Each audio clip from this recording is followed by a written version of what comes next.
Morning. Welcome to the workplace. You're watching this. It's got to mean this.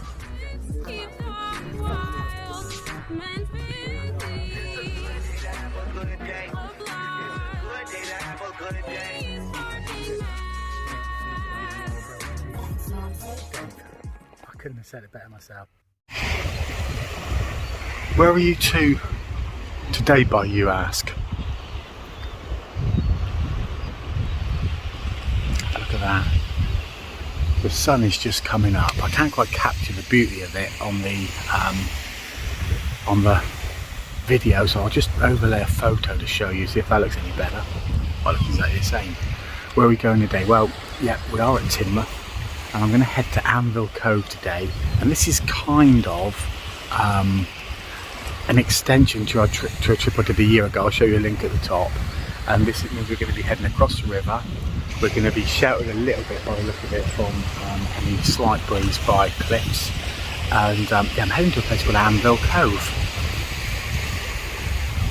Let's get the board pumped up, get out there. Little sign over there, folks, saying seal, saying there's a wild seal that rests down on this beach.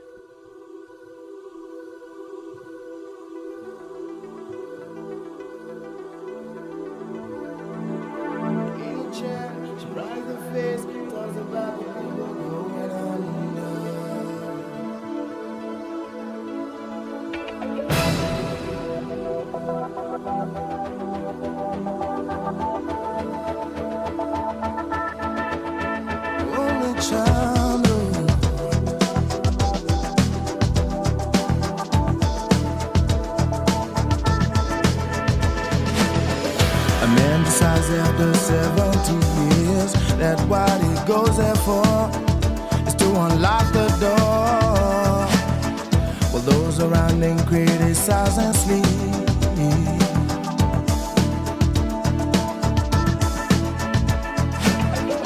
Through a fractal on a breaking wall, I see you, my friend, and touch your face again. Miracles will happen as we dream. You come out here, just be mindful of the tides, of course, shipping, deep water, fast flowing water, all that. But also over the nest side there, next to where the guy is fishing now, next to a little lighthouse, there's a rock, almost like a causeway going out. It's a sea protection, so if the tide's just over that, be really careful. There's some big boulders, as you can probably see up the end there under the water, so just be really careful. Dude out there on a kayak,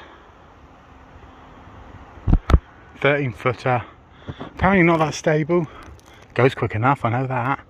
Right, where are we then? Well, we're out past the nest, and as you can see, you might be able to see those boulders I'm on about there.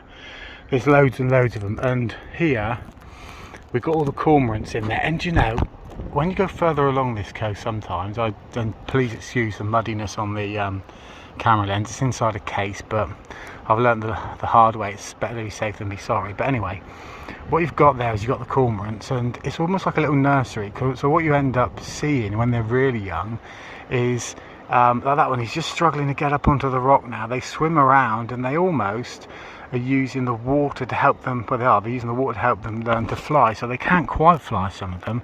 So what they do is they're like half in the water, like they're trying to take off, and they never quite make it. It's really nice to see, and so it is like a little nursery.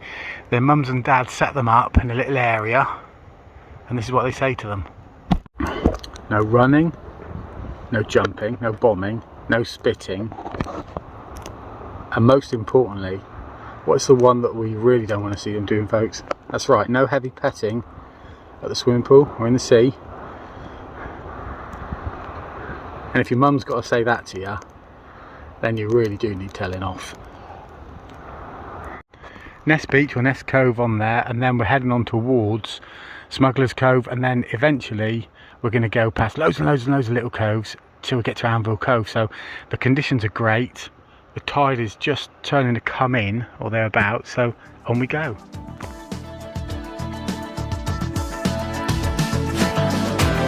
But we're never gonna survive unless we get a little crazy.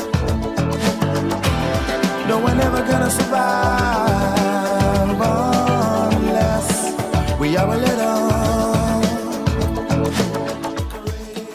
Here we are, folks. It's probably only about 6:30 now. There's a train in the distance. I can't see what type it is, folks. You could perhaps hazard a guess, but I don't know what it is. These cliffs here above Ness Beach or Ness Cove are quite stunning. There's been a landslide obviously some while ago, but this redness you get from them is beautiful. It makes all the sand on the beaches this red sandstone, which isn't quite golden sand, but apparently really good for making sandcastles. And I know that, but it is apparently. Sandcastle gurus recommend the sand here. Boat coming through now, coming at a reasonable whack. Just be a little bit careful of him. But then as we look back over this way, we've got Smuggler's Cove, which I'm going to go past in a minute, and we head onwards towards Anvil Cove, and there's many little coves over that way, so just got to be a bit careful. Try and select the right one. I want to try and select the right one because I've only seen it on pictures and on Google Maps, and then see if I can then see where I am on the map and see if I've landed. Have I hit the target? That's the mission. But I wholeheartedly recommend, because it's going past one of those cruise ships. There weren't any in the bay. There's one out here in Lime Bay still. Yeah, this isn't Tor Bay, it's Lime Bay for those of you who are paying attention. Right, so we're going to carry on. Lovely house at the top there, see that? Isn't that beautiful? What a view that's got. Bit of a way down to the beach there, folks. We're going to head on along the coast here. The conditions are really, really nice.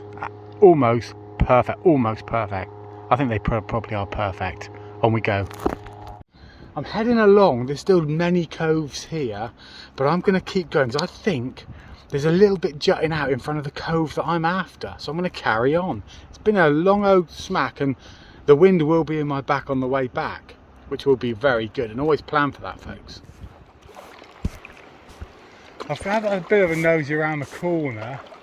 I think I've gone past Anvil Cove, because what looks like the next beach looks to me a little bit like the one before Maidencoombe, so I think I've gone a bit further. So I think I'm on Labrador Bay South. That's my current guess. I think I'm on Labrador Bay South. Now, as you can see, look, there's been some serious mental rock slides here in the past, and you can see it looks like there's always going to be a bit of movement there. So whenever you're coming, just be a bit thoughtful. You see people hunkering down up by the edge of the rocks, and you think, don't do that. These rocks, you know, something half the size of a brick can kill you. So those things are half the size of a bus, you know. So they'll probably do some damage as well. So just be really careful and don't get too close to the rocks, just in case. I know so well they never fall down, yeah, but they always will by the look of it. There's a chance this is Anvil because there's a bit of rock sticking there. That could be an anvil. But I've just popped this up in split screen mode, so now I'm going to go to maps, also in split screen mode, and you'll be able to see my response on where we are. I think I'm on Labrador Bay South. So here we go on the bottom now. I'm going to get the map up here. I'm going to zoom in. I'm going to try and split this in a way that you can actually see it. So here we come. That. I'm in Border Cove. I'm in Border Cove. What on earth is Border Cove? There's Badger Cove. There's Babrid Cove. There's Labrador Twin South. There's Labrador Twin North. There's Totem Cove. There's Cherry Cove. There's Smugglers. Where's Anvil Cove then?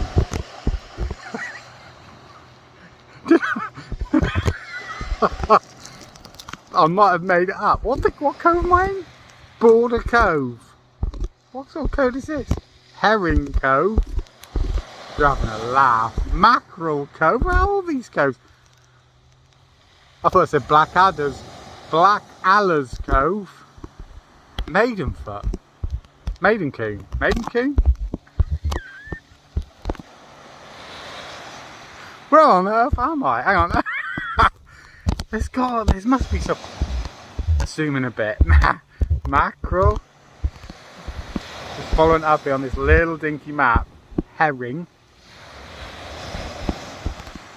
Let's do it again, come on. Come on. Border Cove. I'm in Border Cove, folks. I'm going to give you some Border Cove facts. Badger Cove. Got a mate called Badger. It's not his real name. Babrid Cove. Labrador Twin Cove South. Labrador Twin Cove North. Totem. Anvil. There is Anvil. So what's Anvil? Cherry Red. Right, so Anvil is up near. It's between Totem and Cherry Red, isn't it, folks? Were you guys not paying attention? How many times do I have to tell you to pay a bit more attention? Anyway, we are in. You wouldn't have known this if you didn't get this far in the video. So I'm going to say trip to Anvil Cove, but actually, yeah, we've gone past it, folks. We've taken it to the next level. We are in. What's it called?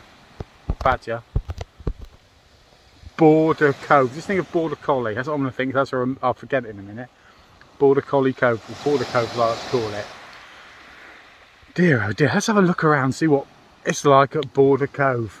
Somewhere I've always wanted to go. Well, I thought it might be Anvil because there's like a big leather lump of rock out there, and that could be an anvil. In the distance, believe it or not, today I can actually see Portland Bill just about. It's miles away, but I can see Portland. Right, let's have a look. Let's zoom out a little bit so you get a bigger view. This is a lot to take in here, folks. Lots to take in. Have a lot of history, have a lot of stories from this cove. This is, of course, Border Cove that we're on today. That's right. I think it's going to be time for a brand new feature. Okay, yeah, a brand new feature. This is the first time we've done this.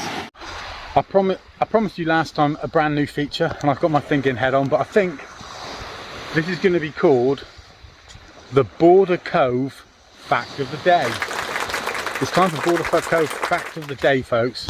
Dave Strobanowski from Exeter was keen for me to point out this interesting fact, so let's do it right now. And that fact is, folks, that the rocks and cliffs in this locality are made of communal garden sandstone. And here's another interesting fact. Sandstone is actually almost like an adhesive, you can say it that way if you like, of other stones and rocks and pebbles. So if you look closely, this is more than just one stone. This is many stones bound together with the reddy bit in the middle, which is sandstone. And then it makes sand in a kind of stony kind of way.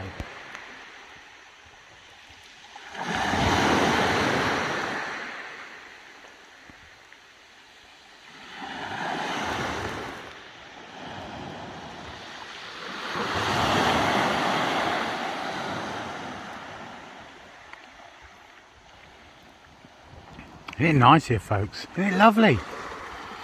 Still got loads of time, hour and a half at least, I would say, maybe, till car park at 9 AM. All this staying in bed all morning shenanigans? No. Get out and get on with it. No, we're never gonna survive unless we are a little crazy. Other people walking through my head. One of them's got a gun to shoot the other one. And yet together they were friends at school.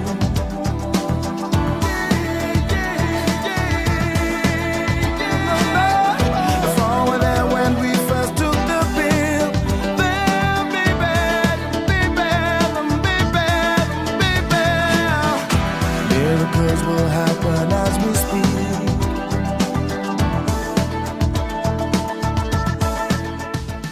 Here we are again, folks, out from another one of those little cormorant nurseries, as I call them, and it's quite interesting. There's a whole bunch of paddleboarders down there, and you know, they're probably going past these coves ignorant of what they're all called, and really I think they're missing out, because as we know, all these coves have got their own little names. It's nice to know and research where you're going thoroughly before you go there. So we wouldn't have known about places like Totem Cove and Blackadder Cove, Badger Cove, that's one of my favourites of course. Anvil Cove of course is always a great cove, and I always recommend going there. It's a place I love, it's a place I know well, and of course a cove that is always tough to beat in the locality and anywhere is always Border Cove. We've got some wonderful coves along here, all with their unique little characters, all with little stories to tell. And I'm going to tell you guys a little story in a little while, which is going to be another of my Steve Dog paddleboarding facts of the day. Don't go anywhere. Don't even go and get a cup of tea. We'll be going on to that fact of the day, very soon. But we're got to head on to a location to just make it all line up. So on we go, heading back towards Teignmouth, and we're going to pick up that fact of the day on the way. Let's do this. That, my friends, is Ness Beach. Some of you will know the only way other than from sea you can get onto Ness Beach is through a little tunnel called Smuggler's Tunnel. Yeah, but here's the interesting fact of the day. That tunnel was not constructed by smugglers or even for smugglers. It was constructed in the early 1800s by the owners of Ness House, which is now, loads of gulls around, there's loads of fish jumping in the water, which is now Ness Hotel, and they just used it as a way of getting down onto the beach. They dug a tunnel to get to the beach. I don't dig tunnels to get to the beach, just jump in the car. But these guys, they like to dig tunnels to get to the beach. So there you go, folks. I hope you enjoyed that fact. I know I did. Right, let's have a quick look around, see if we can see any of these fish jumping. The gulls are loving it here. There's loads of fish jumping, and this isn't just sand eel. There's bigger fish in here as well. So I reckon there's sand eel and mackerel in the locality. Let's just quickly get that camera around. So the gulls are catching stuff. I mean, that one there, he just jumped in and caught something. He was eating something. He was eating something. Now I'm looking down into the water. It's quite dark today. There's not a lot of sunshine around. So it's difficult to see into the water to see if there's any sand eel down there. But you can see this stuff moving around, and I think wherever the big movements are, that's where the mackerel are disturbing the sand eel. And the gulls are using that as a signal to say, look, Mr. Gull, there's some sand eel around here, so come and have a look. Get your breakfasters. That's what they're doing. They're going to get their breakfast at some sand eel. They might go down to Anvil Cove there and sit and eat it, mightn't they? You never know. Everyone loves it down at Anvil Cove. Right behind me, it's all jumping. It's all jumping right behind me. Let's turn the board around a bit.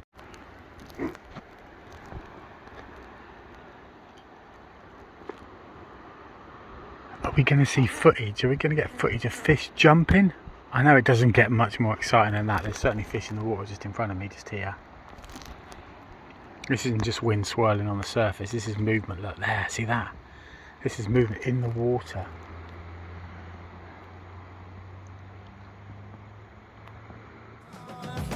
In a sky full of people, only some want to fly. Isn't that crazy?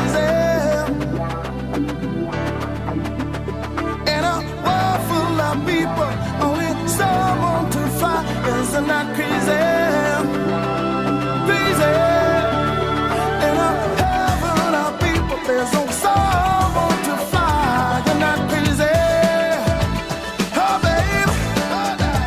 In a world full of people, there's only some want to fly. Isn't that crazy? Isn't that crazy? Isn't that crazy? Oh. We're never gonna survive unless we get a little crazy. But we're never gonna survive unless we are a little. But we're never gonna survive unless we get a little crazy. But we're never gonna survive.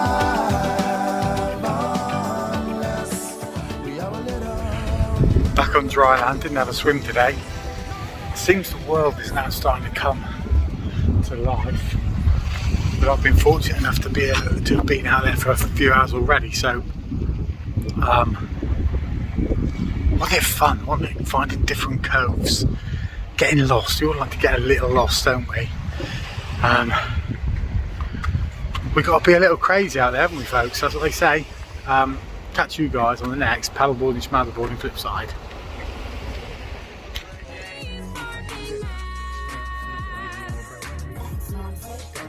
I couldn't have said it better myself.